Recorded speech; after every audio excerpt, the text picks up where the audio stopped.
Welcome to a brand new episode of the 60-second car as we jump into minute 45, 44? 45. 45. So we jump into minute 45. We open our podcast as we always do, or at least we're supposed to be doing, with It's Diesel Time! 60-second car.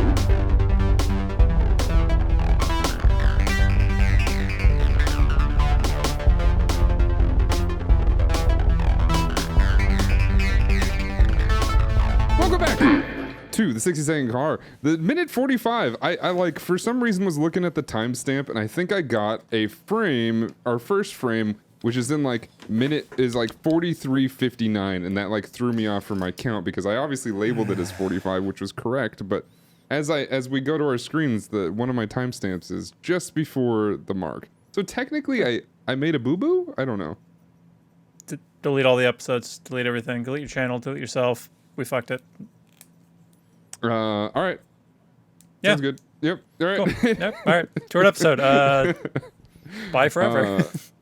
Quickly, can you find a co-host for yourself? Because you're going to continue this, right? Am I? Over, Oh, shit. Okay. You Start over. Yeah. Definitely. Definitely started over. I think it is a co-host. I don't think Tyrese is busy. Maybe he'll do it. Yeah, maybe. I don't. Okay.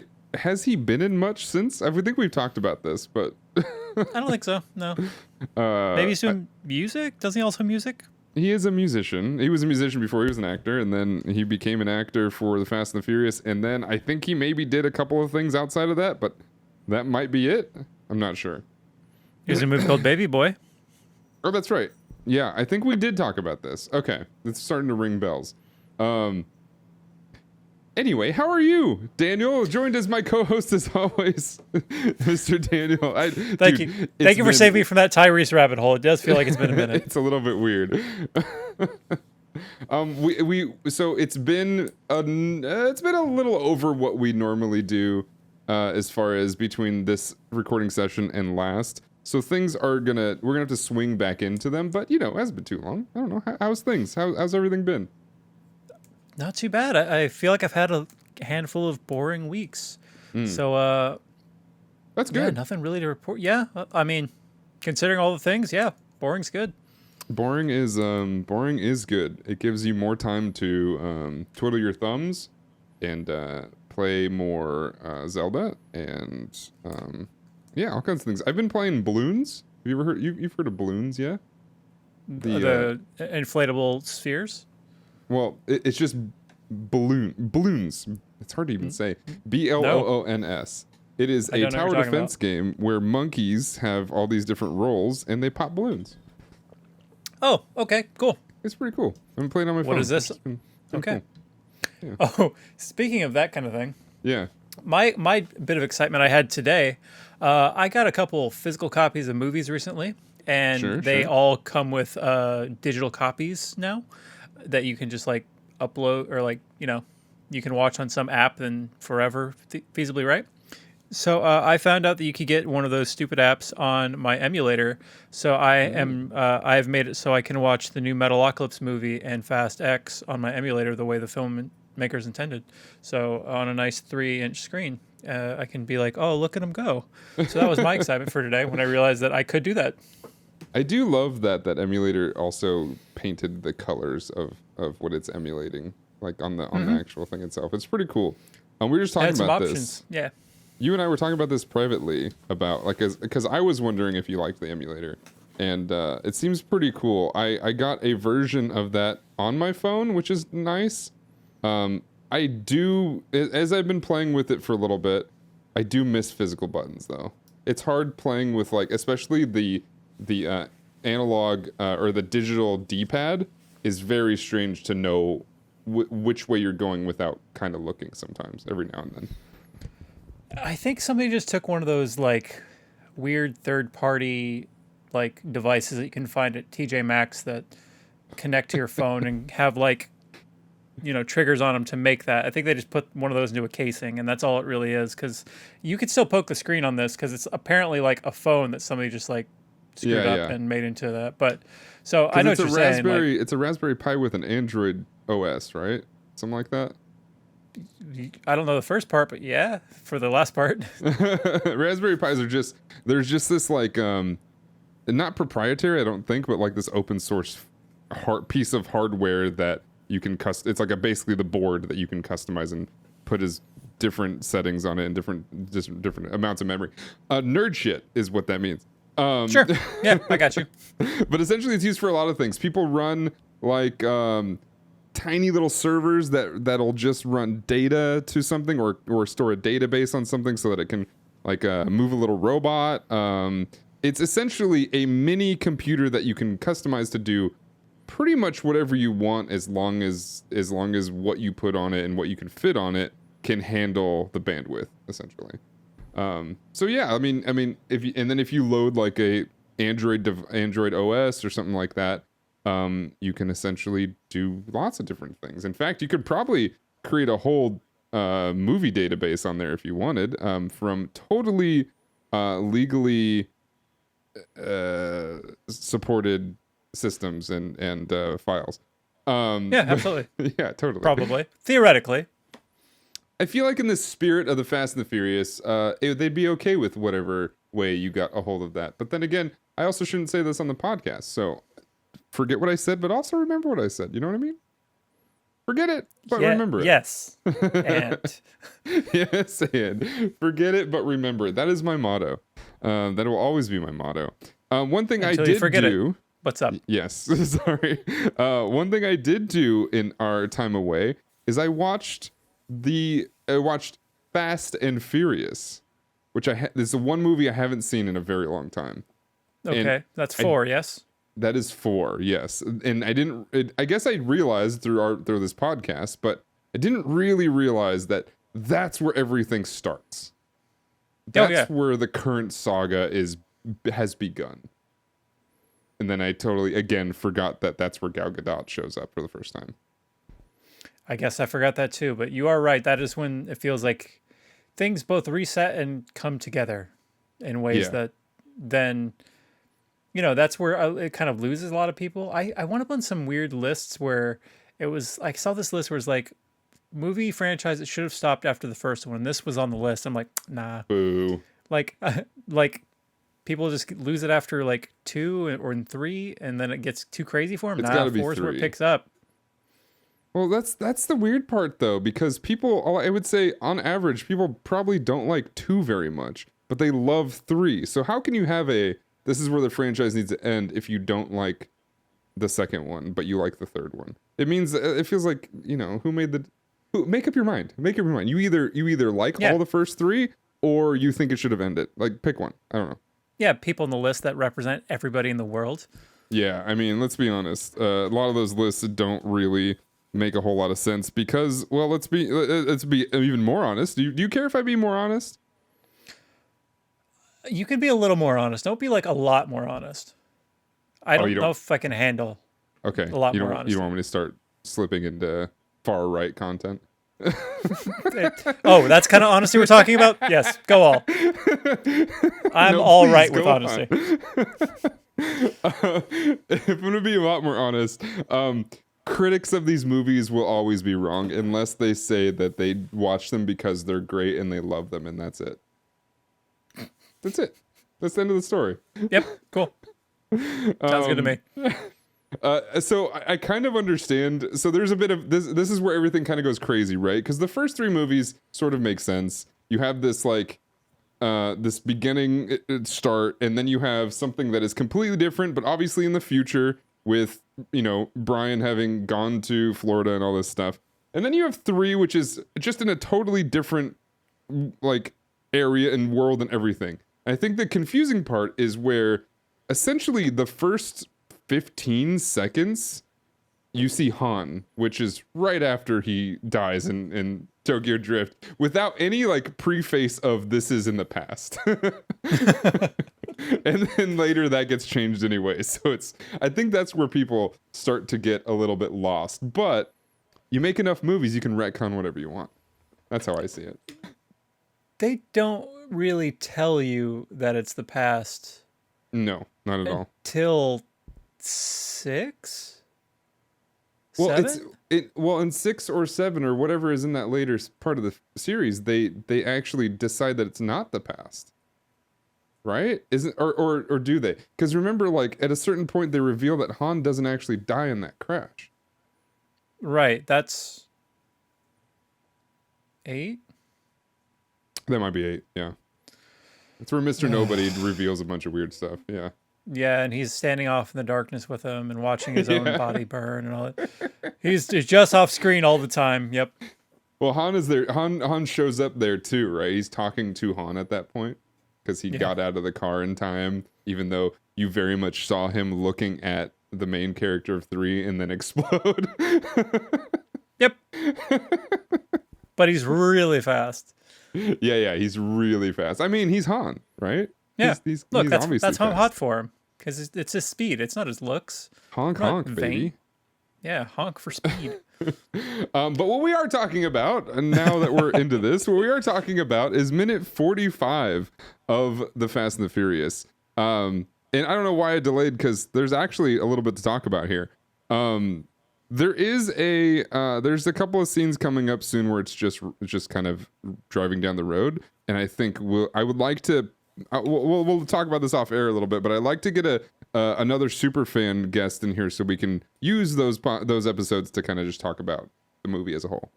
But yeah, let's actually jump into this. The first thing we have is our favorite not so lovable beast / teddy bear trying to work a microwave, just showing his personality.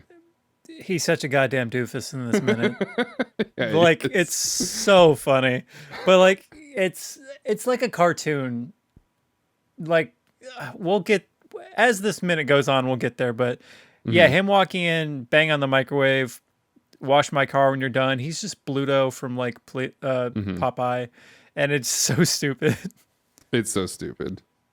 It's so dumb. Like, so I think I have here. Oh yeah, here it is. He says something.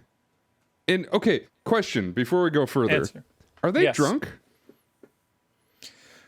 Ooh, judging by the number of Coronas that Brian had in front of him, maybe. But But those are just for Brian. right, well, one of them from the table potentially was Brian's went into Vince. Sure. Weirdly, but maybe, I don't know. They're all hanging out the house. It seems like I had nowhere else to go, so no The DD reason needed. I ask is because how he's delivering these lines, he's way happier than normal. And he kind of he has this like even dumber sort of flow to him. That's what I'm talking about. He's he's an out of character doofus in this minute. Because I'm just gonna go ahead and jump a little bit when Mia asks him like that restaurant that he wanted to take her to, he starts, oh yeah, oh, that one's like, yeah, it's cha cha cha, the place, the blah blah blah, and he's like, it's so obvious what she's doing, but for some reason he's just got like cartoon puppy dog eyes that she's talking to him about that whole thing, and he can't work a damn microwave at the same time. like if people who love this movie had anything to be mad at, it'd be like this minute when it seems really out of character for him having any joy, because this is maybe the first time he smiled sincerely, but like he shouldn't be. That's him smiling sincerely is sort of what got me to Are They Drunk? Because he's very out of character, and it kind of, maybe he's just a good actor and he's that good he could just act drunk like that. But yeah, it's like it's right after he says something just horrible. Wash my car when you get done. Yeah, and then it's followed up by what I think I can show here. I think it's on the screen. Oh yeah. I'm putting you on the street where you belong, cutie. Yeah, does Vince want to fuck and or sell Brian's body on the street? I think so. I think both, maybe. Maybe that's what this all is about. Vince has just like feelings, and like he's he thinks he wants to be, he's trying to project that he wants to be with Mia, but like he wants to be with Brian, and like Yeah, he's struggling. And if you didn't himself. really know the context of previous minutes, you could chalk this up to being the second prostitution joke of the movie. Back when Yeah. when Dom is like, I need to get you in a car to start making money off you, as if he's the car pimp. Mm-hmm. It's Brian's so in weird. multiple stables now. Yeah, exactly. So her face here is going back to what you were talking about with like how obvious it is that what Mia is trying to do here. You look at her face after he says something like that, after he already says he's not talking to her. It's very clear that like why would you ever think that she's going to then ask you to take her out? It just Yeah. he's either extremely dumb or drunk or both. And it's really weird. And then he goes back. Yeah, go ahead. Yeah. So then she is like, "Hey, what's that place that you wanted to take me dinner to?" And I forget what he describes it as, but it's called Cha Cha Cha. And of course, I was watching it with Katie Burr, past guest, who looked it up, and Cha Cha Cha was real apparently, but is no longer open. Interesting. But the thing that stood out to me in this conversation, where he's really excited, and like then she turns to Brian and lays out their evening that Vince wanted, is that they're gonna have a 10 p.m. dinner, which, Jesus Christ, that's too late. Is it right after this? It's in this minute. Yeah, they're talking, like, she finds out the name of the place, turns to him, and is like, let's have a let's go out for dinner at 10 p.m. at Cha Cha Cha. What the hell? I don't remember her saying that, but I don't remember what the time was. So, does that mean that she's got to have? Maybe that's after class. Maybe that's a weekday and it's after her class at the local community school. Perhaps it is. You know, Because there's whole lore behind Mia that is never explained, but I like to think that we got it right, which is I guess it's shown, right? She's doing like homework, so we gotta think that she's in school of some sort, right? maybe. I mean, it's either homework or she's doing the books for the fucking money laundering business or something. I don't know. Or the cafe, Toretto's Cafe or whatever. Yeah. It's kind of insane. So a minute ago or something, she says she won't date her brother's friends. Right. But then she won't date her brother's friends unless it pisses off another one of her brother's friends. So, like, why Maybe does she's just an making agent of chaos. yes, that's got to be it. Because like, why does making Vince mad like overrule actual family? I don't know. It's weird. It's really weird. I mean, did they just put a line in there because so not dating, people that are in this group type dynamic or something like this is kind of a trope, not only in life but in movies. So I wonder if one of these things got added later. Like this was the beginning of the conversation to then lead into this, but at the same time, spur of the moment could mean anything. She just wants to piss him off. She's like sick and tired of him hitting on her. I don't know. Maybe he leaves the room and they're like, yeah, we're not actually gonna go out to dinner, but then they do, and then like, a beautiful relationship flourishes. But I don't know. Yeah, and that actually reminds me now, like when we actually get to 4, there's a whole mess and tornado of emotions that both make sense and absolutely don't make sense in that movie between these two. It's I've weird. been wanting to watch one of these other movies lately, but like, I don't know. You can do it and have a healthy relationship with it. I'm just like, I don't know if I want to touch any of these. I've only watched the other ones, and not even all of them, but I've only watched them once, and mostly because this podcast has kind of reminded me that there's a lot of them I haven't seen in years. Mm-hmm. Obviously, I mean, there's probably been several I've watched in between the first time you watched them and now, but like for most of my watches, they were when they were first released. So it's a pretty long gap for myself. Okay. Whereas you haven't seen them too long ago, so it might be a little bit rough. But I I think also we rewatched all of them this year before 10 dropped. okay. I did not do that. That's a little bit different. It's been several years. I think the only one that I've watched a couple times in the last like 4 years is probably Tokyo Drift, and I haven't seen that one again since we started this podcast. I don't think I want to either. I think there's a lot of good stuff in that movie, but there's a lot of stuff that I just don't care to watch again. Pretty much anything with the main character doing stuff with his dad. Or just the Don't main care about him character in instead. general. I don't even know his name. Yeah, exactly. He's kind of forgettable. What is it like? Like Brad or something? I cannot pull it. I have no idea. Do I want to find out? All I know is Bow Wow's in it and the Drift King. But like most of the stuff that revolves around him, I don't care about. And I don't think that like there's not like okay, everything around the racing parts of that movie is really good. Everything around Han is really good. But like a lot of the other like high school stuff and his personal stuff, I don't care one bit about. The only part about the high school stuff I enjoy is the initial race when he races the oldest son from Home Improvement. That's it. What? Yeah, when he's racing through the construction site, the guy he's like racing against, that's the oldest son from Home Improvement. Oh, that's by the way, weird. That character's name is Sean Boswell. No. Nice. I love Someone's it. fuck with me on Wikipedia. Sean Boswell. That's made up and it's perfect.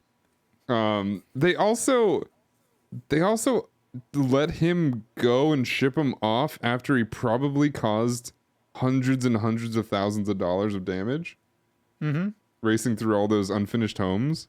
I don't know. It's the movies both just horrible and also amazing at the same time. I love certain parts of that movie. I love the fact that, and we'll obviously reveal this when we get there, or talk about this more when we get there, but I love the fact that I think it was Justin Lin that did it.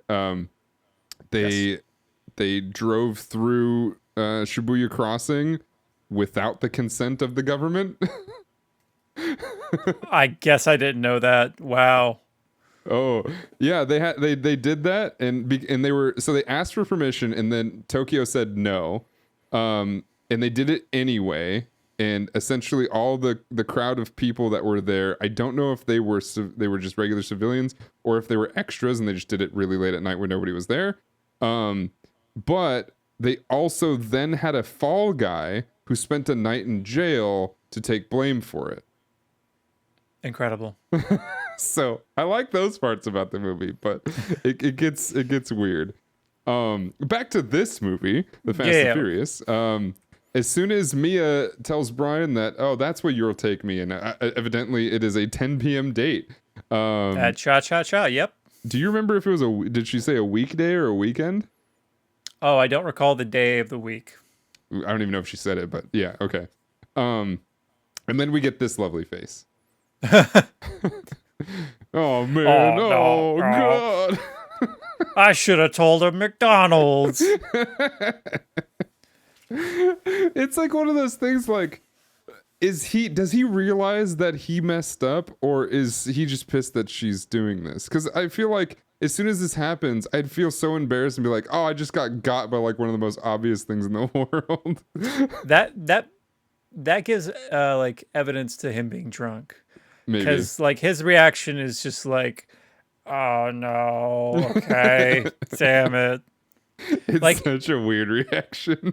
For as much as he hates Brian, you think he would have like, and as much of a meathead as he is, he would have taken a swing at him, but no, he just like curls up in defeat and doesn't make popcorn because he's too stupid to make popcorn. Yeah. Maybe him walking out is a combination of him both being mad and then also not wanting to look stupid for not knowing how to work the microwave. Maybe he also just needs to sit down. Yeah. Well, I think he walks out. Yeah. But he first he slams the door, or he elbows or forearms the door. I don't know what he does. And then everybody walks out, and I know he's holding popcorn, but after looking at their faces, I feel like Jesse could be holding a joint right there. So, a couple things with this frame right here. One, yes, Jesse totally already has popcorn, so he's going for more popcorn, which is fine. Two, what the hell are Jesse and other guy whose name I can never remember Leon. actually watching? Because their eyes are not looking towards that TV. Okay, I was gonna ask about Leon. He's got a screwdriver set and some type of mechanical or electronic thing in his hand. I don't know what he's doing. I don't know here if I can. So he's got a screwdriver set in his stomach, and then he's working on. Maybe that's a radio thing because he's the radio guy. I don't know, but he's working on something, and then Jesse's looking at Vince as he's walking in, pissed because Jesse's the one that asked where's the popcorn. Yeah. And then I want to know what are these guys doing? Oh, I know what they're doing. Because this face is either pain or pleasure. I can't tell. This might be the sexiest scene in this franchise now. Yeah, and the boys just don't care. Also, just more candles lit. 4 more candles in this frame, just lit. It's crazy. It's like they're trying to set a mood that's relaxed, but there's also a hell of lamps on. Mm-hmm. Like, what's the tone you're going for here? Okay, so as I was gone and I was in my hotel room, I was watching the Goldbergs, I think, and I caught a shot of one of the sons driving, and it'll remind everything of it. There's actually a few things, but the kid was driving and his face was lit from a distance, right? Everything was dark. It was dark outside, and obviously his face was lit so that you can see him and as you were hearing him talk and stuff like that. So movie stuff or TV show stuff. And as the car passed, you can absolutely just see the giant key light lighting his face in the car. So I bring that up because there are so many times where there are so many lights on in a shot that are so obviously just to get the shot and not because in the context of the world that we're supposed to be believing that those lights would be on. Okay. This is the director's movie, right? Other movie?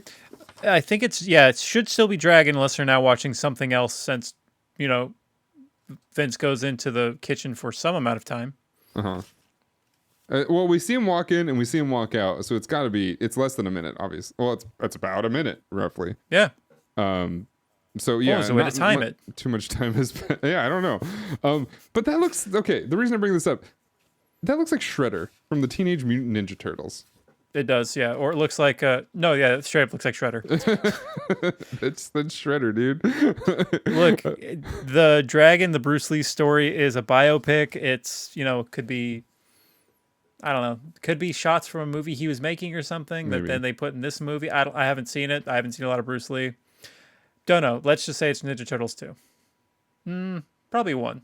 He does look like a Super Shredder. Well, 2, he would be covered in the ooze, right? The secret of these, yes, I do. Yes. Babies! I want you to bring me babies! The new animated movie, the Seth Rogen movie, is all about the ooze, and there's a line about the ooze, which makes me kind of want to see it. A little bit nostalgic. Do they tie it to Daredevil at all, or no? Are they cowards? I'm gonna say probably not. Cowards. Or the flaming carrot. And that sucks too, because I feel like Seth Rogen would be someone to make that connection. But I don't know. And for those that don't know, Daniel is a big Daredevil fan. Because Daredevil's great. I love Daredevil. Did you like when he showed up in that Spider-Man? Was it Spider-Man movie? Was it Spider-Man or was it Avengers? I think it was Spider-Man. Spider-Man, yeah. It was the latest Thomas Holland movie, yeah. Oh, okay. Look, I want more Daredevil and all the things. The strike going on, I support why it's going on, but it has stopped the production of Born Again, which makes me sad because that's a dope run. But I didn't know that. Oh yeah, they are bringing. They're bringing just like everybody back, right? from the.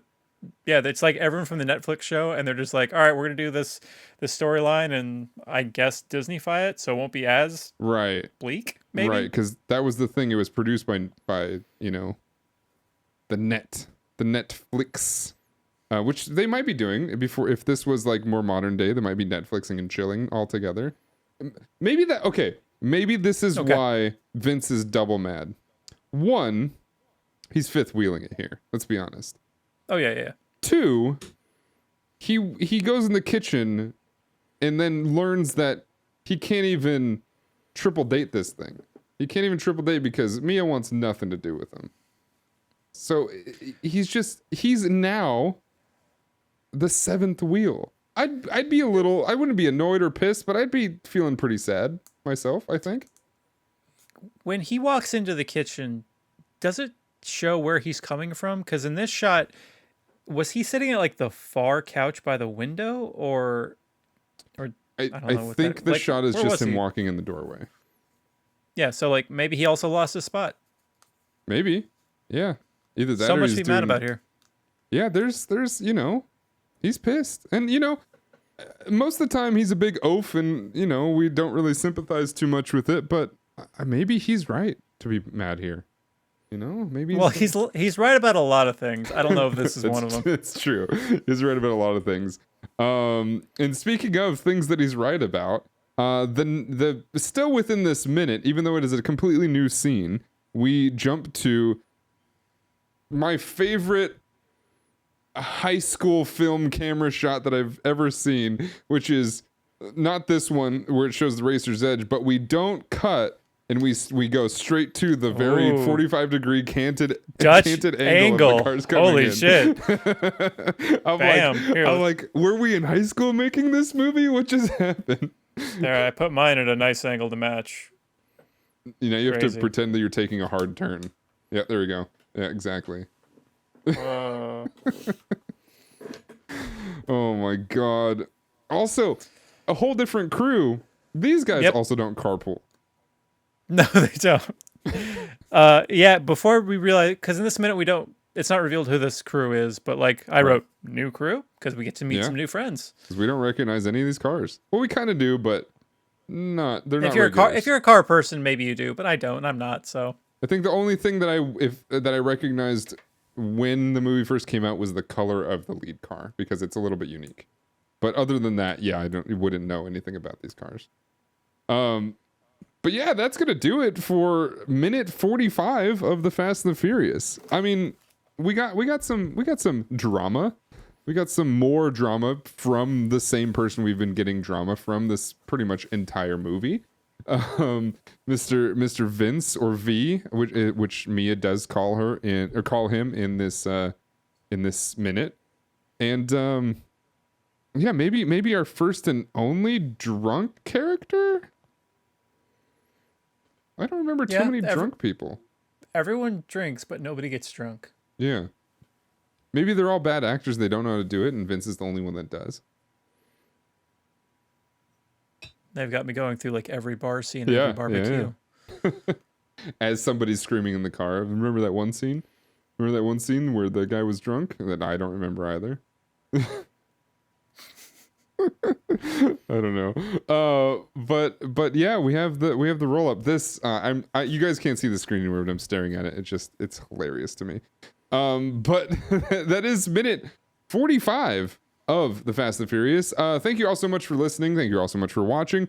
And thank you all so much for commenting with the lovely messages that you have for us over on YouTube. And hopefully you guys I haven't checked in a little bit, but hopefully you guys are still reviewing the podcast on your favorite app that you listen it to and everything.